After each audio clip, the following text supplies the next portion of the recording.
Gate sees 207 millers in net outflows.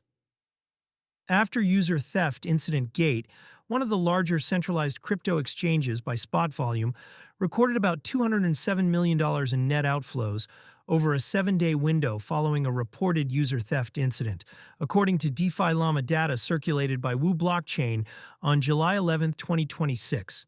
The figure measures money leaving the platform minus money coming in, so it captures a real drain on balances rather than routine trading churn. The context is a jittery market.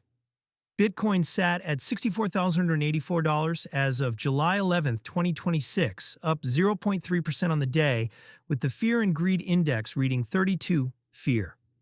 When sentiment is already defensive, a security headline gives holders a reason to act on caution they were already feeling. The numbers behind the drain net outflow is a cleaner read on confidence than a raw withdrawal count. A busy exchange processes deposits and withdrawals constantly, and on a normal day, those roughly cancel out. A $207 million net figure over a week means withdrawals outran deposits by that margin, sustained across days rather than a single panic hour.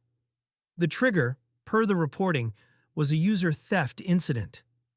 That phrasing points to funds taken from customer accounts, rather than a treasury exploit against the exchange itself, though the public detail remains thin at the time of writing. Either way, the market response is the same. Some users move first and ask questions later. The original DeFiLlama data is the primary source here, and no exchange post-mortem or official statement had been published when this figure surfaced. Outflows of this size do not, on their own, threaten a solvent exchange. Gate handles far more than $207 million in daily volume. The signal matters less as a balance sheet event and more as a trust readout. Every user who moved funds made a decision that the marginal safety of holding on Gate was no longer worth it.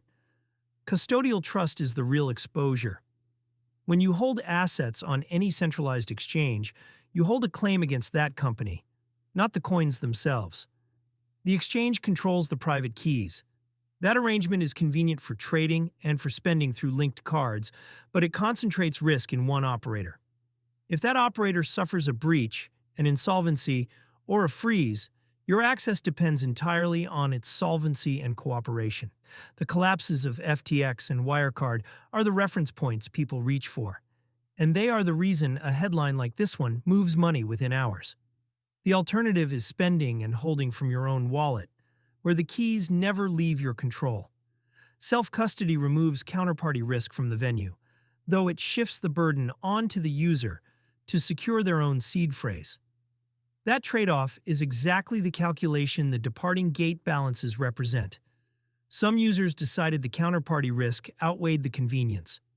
This is not the first time in recent weeks that custody has been the deciding factor in where crypto sits. After MyCA forced Binance to restructure its EU operations, roughly 70% of the withdrawn balances went straight to self-custody, rather than to another exchange.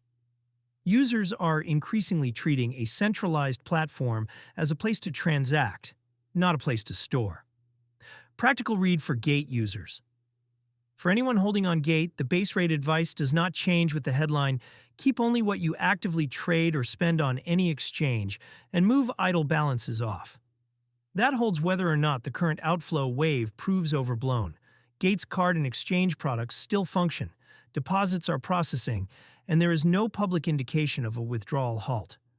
But the cost of moving funds you do not need on platform is low, and the cost of being wrong about an exchange's health is total. For the broader market, watch whether the outflows stabilize or accelerate over the coming days. A one-week drain that flattens out reads as a contained scare. A drain that keeps widening, especially if paired with slower withdrawal processing, is the pattern that precedes real trouble.